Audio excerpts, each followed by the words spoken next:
Now let me see. Oh, Ambassador Birhane just came in. Okay, let's start. Let me see.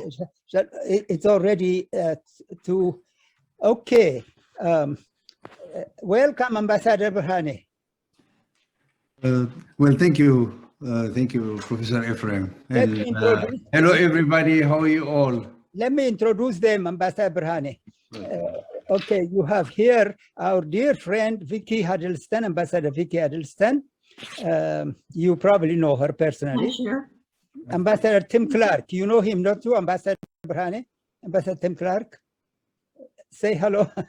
Ambassador Yamamoto, you know Ambassador Yamamoto? Say hello to Ambassador. Then Ambassador Christie from Finland, no? Yeah. Am I right? Yes. Yes, Ambassador Christie. And then we have here, Dr. Eleni Gebremedhine, Ambassador Telahun, Professor Telahun Bayana, Professor Telahun, Dr. Tadessa Wuhib from the CDC, Center for Disease Control. He is actually more or less, he and I work together daily on the peace in Ethiopia. Dr. Tadessa, Ambassador Bakala Galata has just shown up. He's the former, you know him, don't you, Ambassador Birhane? Who used to be the head of the the Red Cross. And who is iPhone? This iPhone. Who is the iPhone? It's me, Professor. It's Achi. Oh, yeah. There's a Princeton University graduate who works for Microsoft, and she works with me on Africa Peace. Anyway, so, well, I think we should maybe start. First of all, did I introduce Ambassador Stefan Gompers? He's here. Ambassador Gompers, Ambassador Stefan, did I mention you? I didn't. Okay. Anyway, thank you. It doesn't matter. We're all about friends. Yeah, no. Welcome, Ambassador Stefan. You said your friend from Addis will join us. Is he going to join us? No. Unfortunately, he has a commitment. Oh, next time. What about Bob Doer? Yes, Ambassador Doer is here. I don't see him. I can't see him. I saw him before. Hi, everyone. Thank you, Professor Ephraim. Thank you.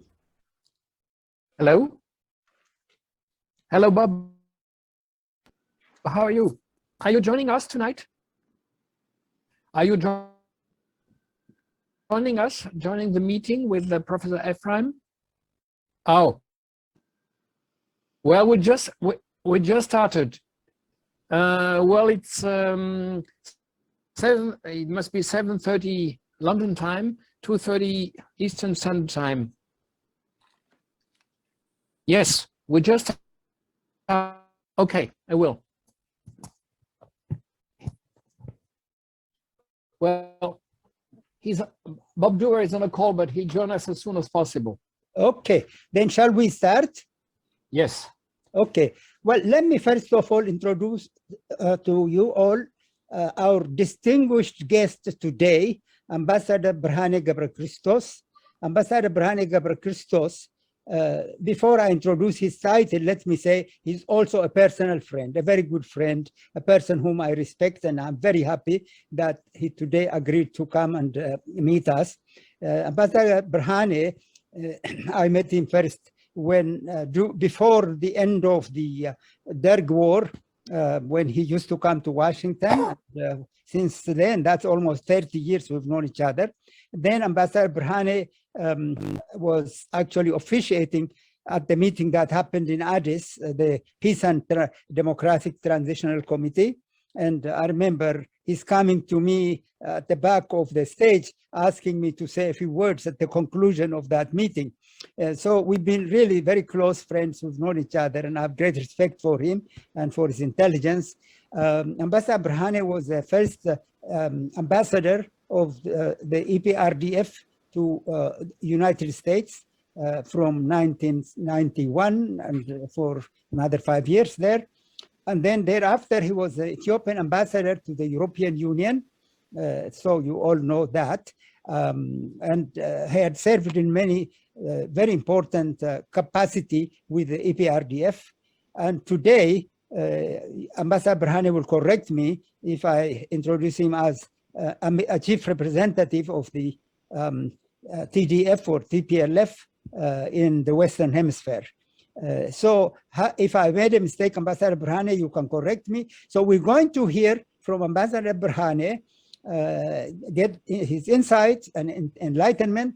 Ambassador Birhane, if I made a mistake in introducing you, please forgive me.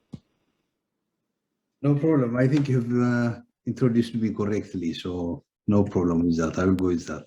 Okay, thank you. Well, I do represent the government of Tigray at this moment. That's what I do. Because of the, you know, I left government in 2018. Okay, thank you, Professor. I really don't have much to say, just that it's been a long time since I've interacted with PDCI, and it's a pleasure to be back today and to see all of our friends from the former diplomatic community. It's also a great honor to hear from Ambassador Birhane GabreKiristos, for whom I have deep respect, and to encourage him in the work that he's doing. So I'll stop there. Thank you. Thank you. Okay, let's move forward, our friends. Can I make a couple of questions? Ambassador Clark, yes. Firstly, it's a huge honor and privilege to see you, Ambassador Birhane. You haven't changed at all. I'm really impressed to how you've kept your youthful appearance and as articulate and as convincing as ever, I have to say. Hugely impressed by your analysis, and I think you hit the nail on the head. For me, as you've correctly said, I believe the two key issues are whether you go for a unitary form of government or federal state. And I think we've said on previous conversations with Professor Ephraim that it would be very interesting if there was some sort of inclusive process to look at these issues, because clearly this is an ongoing matter and it's not an easy solution at sight, but I do believe that at the end of the day, a resolution of that is fundamental to a resolution of the discussions ongoing at the moment. Secondly, you put your finger absolutely on the pulse. You say this is a political issue and it's politicians that have to find solutions. It cannot be solutions through warfare or civil war. It has to be the politicians that take leadership and find solutions that spare ordinary citizens in Ethiopia from the sort of disasters that they faced over the last few months.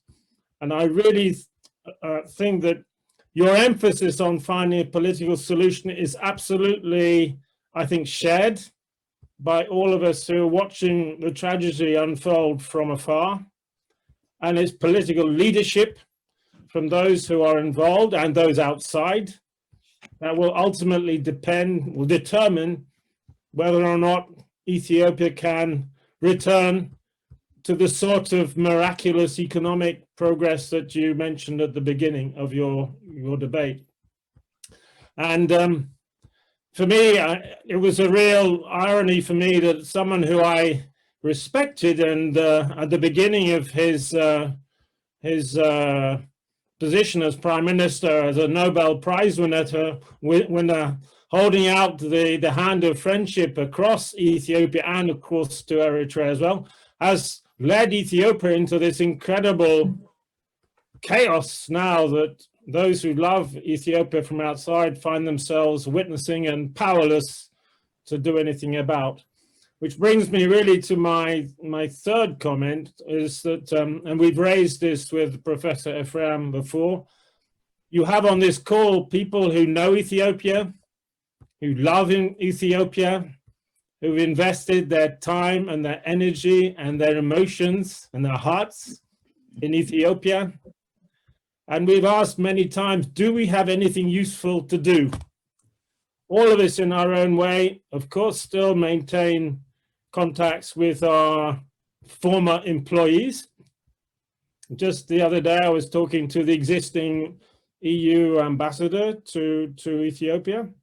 So all of us have connections of one sort or another, but actually we don't really know what to do with them. And of course, the issue, as we've discussed many times, is Ethiopians have to solve the problem themselves.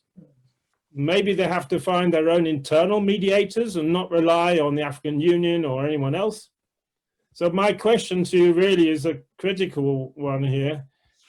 Can the Ethiopian politicians, the body politic, find a solution by themselves? Or do they need some form of outside assistance, help, support, whatever? And if so, what should that support be? Is it in the form of institutional support from nations or bodies such as the AU? Or is it individuals? Or what? What do you think, as an extremely seasoned diplomat as you are, what is the correct way or the solution that's most likely to lead to a solution to this ongoing tragedy without any more lives being lost? Thank you. Thank you so much. Thank you. Thank you very much, my good friend Tim. It's a great pleasure to see you. It's been a while, and very good to see you. You're in good shape as well, in good spirit and in good shape. I look forward to having conversation face to face sometime in the future. Continue our friendship and our relationship. Having said that, I think you've raised very important issues. Definitely, the nature of the problem is political. We shouldn't have gone to war. It was just reckless. I agree the Prime Minister had great support from Ethiopians. I remember when he visited Mekelle, the early days, it was his second visit. He visited Somali region, and after the Somali region, he visited after the Somali region, he visited Tigray. In his visit to Tigray, he was not even, there were around 3,000 people. He talked to 3,000 people. He visited some areas, but he had conversation with 3,000 people. He gave a speech, and he was not able to finish his speech. There was applause and after applause and after applause. And leaders in Tigray, TPLF leaders, local government leaders, were extremely happy to see him. I assure you, the TPLF was there, and the government of Tigray was there to support him to succeed. There should not be any doubt about it. Once he was elected, they were there to support him. I'm not going to tell you the support that he enjoyed overseas. You've seen it, and you have done it yourself as well. Every Ethiopian did that. And every good friend of Ethiopia did that. Almost all nations supported him. So it's very difficult to have this, but what I could say is, at least at this moment, to bring abiy into addressing problems, he has to be pushed from the international community. I don't think he would care anymore about the local constituency. Of course, he doesn't care much about international community as well, as he should be, but maybe better than the local one. Of course, Isaias would be the most listened person. as he's in control of Ethiopia. So it's very difficult at this moment. Yes, I think if the atmosphere changes, Ethiopia will need a lot of support. Whichever outcome might have our dialogue and so on, we have to dialogue and address our problems ourselves, and we need to be supported by our friends. What kind of support? When time comes, we can work on the details, but definitely there will always be need for support. So what I would say is, now to end the war, pressure on Abiy or pressure on anybody that refuse would be important. But I should assure you, on the part of the opposition, they have no problem. These are the 9 groups that I mentioned. Most of them have presence on the ground. It's militarily. Their capability varies, but they have activities on the ground. I don't see any problem on the part of these groups. Ambassador Bob, you're mute. Yes. Well, no, it's a pleasure to be able to see you and to participate. I apologize for not being here throughout because of technical problems. I'm actually, my email is completely out. I'm able to get to this meeting via the internet, but not on through the normal links. I do apologize for that. And I've been listening with considerable interest to what I've heard since participating, and I agree with what Tim has been saying, and I'm very interested in what the ambassador is saying. So, but I can't contribute very much more at the moment because I wasn't present at the beginning. But very nice to be present. Okay. Any other comments from our other friends? May I say a few words? Oh, please, Ambassador Christie. Welcome. Thank you. Yes, it is really the first time I'm joining you on this group, but have been on the background all the time. Yes. And I thank you very much for all the analysis that you all have given, and I agree to most of that. It has been very painful to see what is happening in Ethiopia since we left, because I think we all have been following it all this time. And then, of course, the hopes were very, very high when the peace was established between Ethiopia and Eritrea. And somehow it was like a miracle. It didn't seem real first. And then, of course, we believed that it happened, and there was a Nobel Peace Prize and everything. And then suddenly the country is at war within itself, which is somehow unbelievable and so tragic. And I fully agree that this is the only way out is the political way out. War is never going to lead us to peace in the end. It is through negotiations. And as much as we would like to contribute, there are always limits, being outside of the country and being really only friends of Ethiopia. But we are not established there, and of course we don't want to interfere. We just want the best for Ethiopia, and it has been really very, very difficult. The statements at this point play no role whatsoever. So there has to be something concrete. And I was also wondering about the negotiators, peace negotiators, and all that. It looks like President Obasanjo is best positioned at the moment. But do you see any other possibilities? Do you think that outsiders can really be of help, or does it have to come from inside? And then, of course, it's always difficult to take the first step. But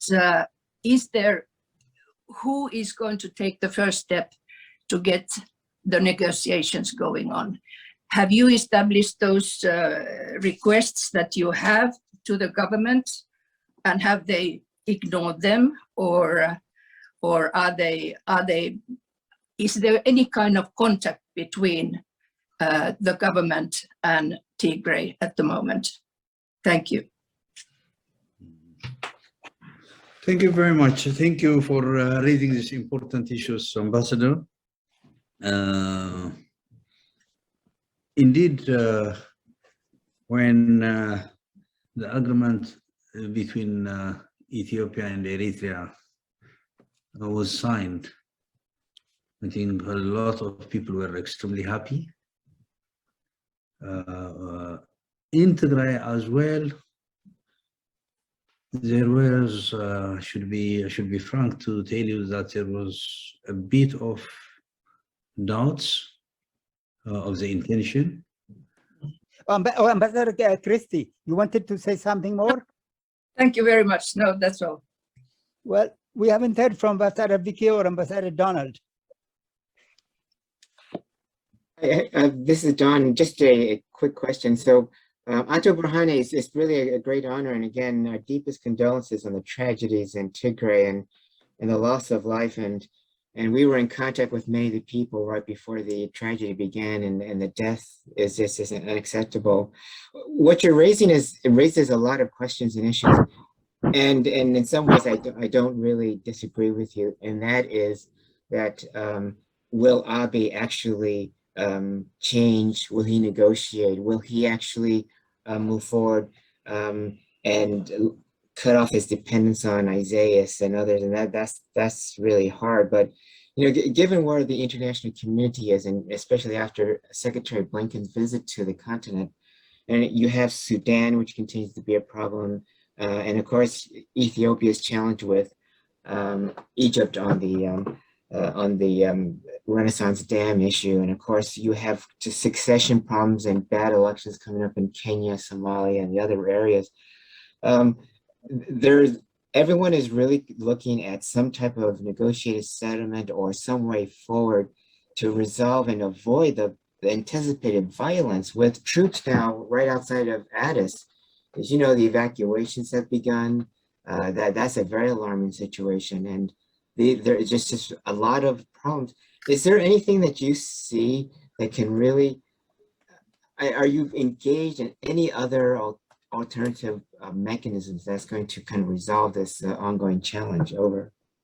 Are we engaged in an alternative?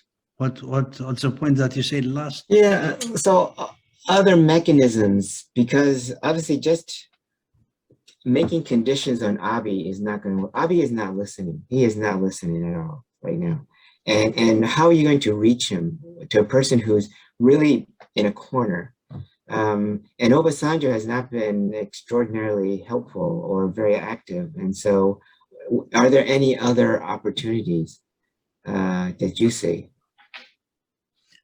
I think the key is with Isaias. And the second key, the lower key, is with Abiy. It's them who have to make it happen or unhappen. Unfortunately. I think the international community tried its maximum best to advise, to support, to encourage Abiy to do the right thing, going out of their way,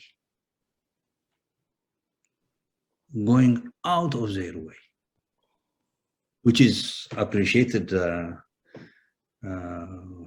our side. The attempt and all that is appreciated, but refused. The choice is to stick with Isaias, either live together or die together. They have become inseparable. Kind of leading questions. First, about your military strategy. It appears to me with your approach to Addis and your movement to the corridor leading to Djibouti. Your military is doing everything possible to force Abdi to step down, and maybe it seems very difficult to get Isaias to pull out his armies. So is that the strategy, and is it the best strategy? Because would there be another strategy that would open a corridor, a military strategy for a humanitarian corridor? And the second question is, I couldn't agree more that, Abdi should step down. There should be an all-inclusive transition government, but I worry because, the Tigrayans, yourself and the leaders in Tigray have been very effective in carrying out the conflict and fighting back. And to me, that sort of means that Tigrayans will be in charge of a new government. And as confident as you are, and the fact that you could probably do an excellent job, still, I think that probably would be a huge mistake. So I don't know if you could comment on those two questions. Thank you. Thank you again. Thank you very, very much for these important questions. As usual, you've raised important issues. First of all, in regards to the military strategy,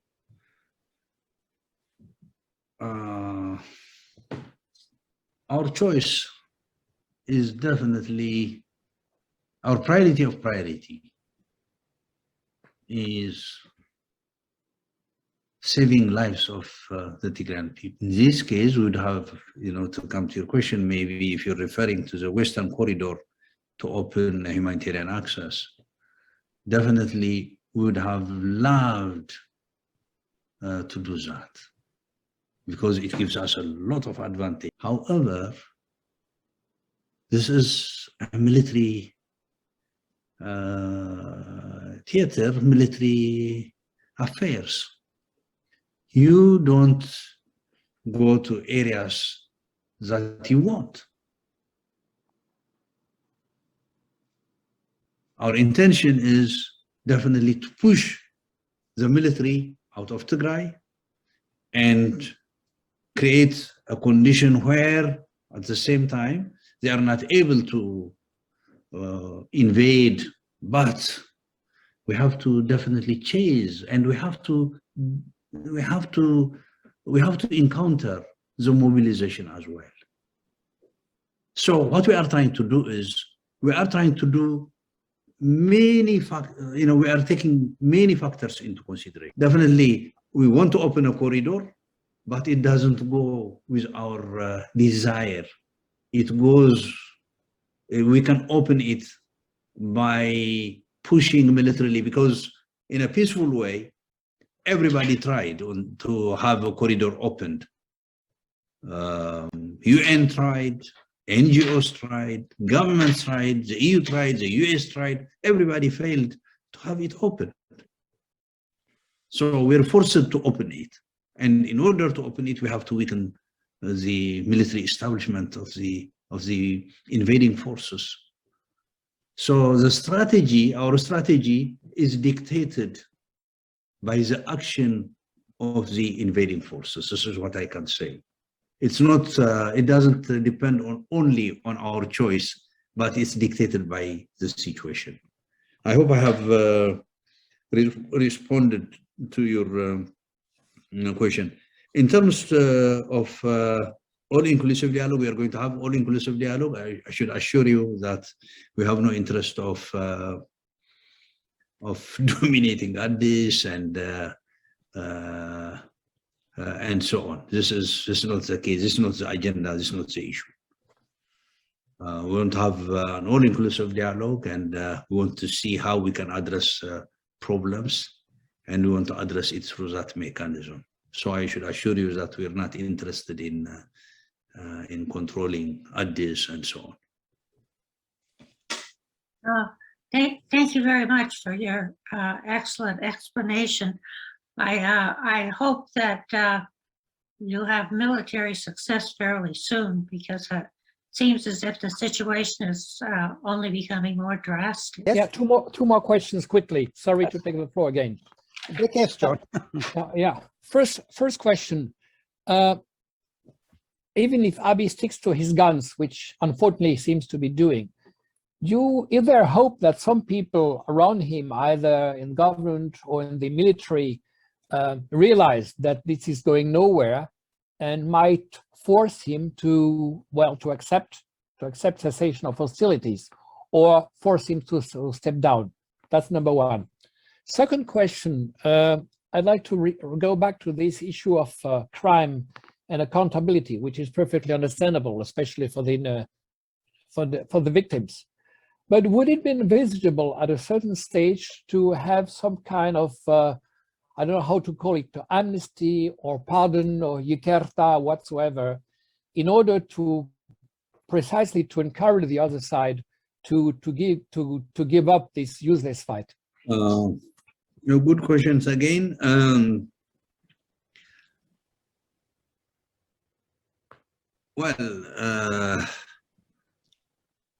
There are people that realize that this is not going anywhere from the government side. I should say there should be, but very, very few. This makes it difficult for people who have good intention, and the Prime Minister has full control at this moment. No one cannot move outside of his will. So what has happened is, this is the situation that we are operating in Addis and in Ethiopia. So this makes it difficult for people who have good intention to act. In the military, to be honest with you, I don't see anything coming out of it. There are generals, but you don't have soldiers. You don't have even officers. And the generals are in many aspects meaningless, incompetent, and so on and so forth. There are few who could be competent, but most of them are incompetent. So what I would say is, I don't see anything coming out of this. So I assure you that we'll try to do everything possible to have accountability and justice, and people of Ethiopia learn out of this, and so that they can live in peace. If something goes wrong here, we know what the consequences are. The consequences are going to be grave. So far we have gone into deep catastrophe. If we are going to get out, we have to do things responsibly in the future. And I assure you it will be done very, very responsibly, given the circumstance that we get into. Well, I think it's relevant for the international friend.